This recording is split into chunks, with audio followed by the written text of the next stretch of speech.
Apocalisse capitolo 8. O settimo sigillo. E siete angeli. Quando l'agnello rapette che lo settimo sigillo si facette in cielo un silenzio per quasi mezz'ora. E vedette che furono consegnate 7 trombe a quegli 7 angeli, che stavano allerta innanzi a Dio. Poi venette un altro angelo e chisse si fermare innanzi all'altare, tenendo in mano un censiere oro.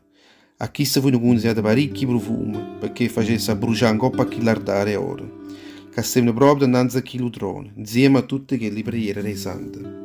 A rinda mano di quell'angelo si mette innanzi a Dio tutto il fumo e tutti quei profumi, insieme con tutte quelle preghiere e tutte le sante sue. Poi l'angelo piai quello censiere e oregnette con quello fuoco che aveva piato la coppa all'altare. E ho avuto in coppa a tutta la terra. Si sentettero subito schioppi, tuoni, strilli, fulmini e scosse terremoti.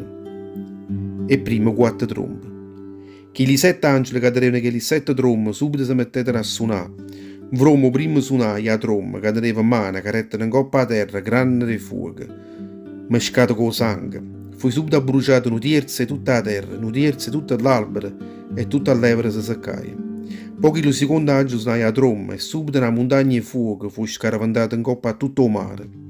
Un terzo che il mare diventava sangue, e un terzo tutte quelle creature che stavano rindo il mare murettano, e un terzo tutte quelle navi furono smantellate e gettano in fondo. Quando cominciai a suonare la tromba che il terzo angelo, una stella assai rossa che retta a cielo, era infuocato come una lampa di fuoco, e cui gettano un terzo tutte quelle ciume e tutte sorgive acqua. Che la stella si chiamava Assenzia. Un terzo tutte quelle acque diventavano ponte come l'Assenzia, e parecchi uomini murettano avvelenati, bevendose quelle acque perché erano diventate chine tosche.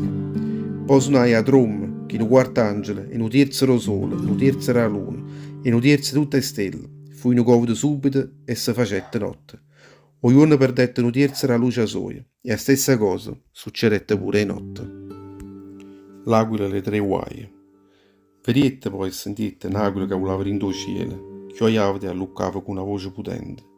Guai, guai, guai a tutta la gente che stanno in coppa a terra, quando sentiranno i suoni che gli ultimi squilla e trombe, che stanno per suonare, chillati 3 angeli.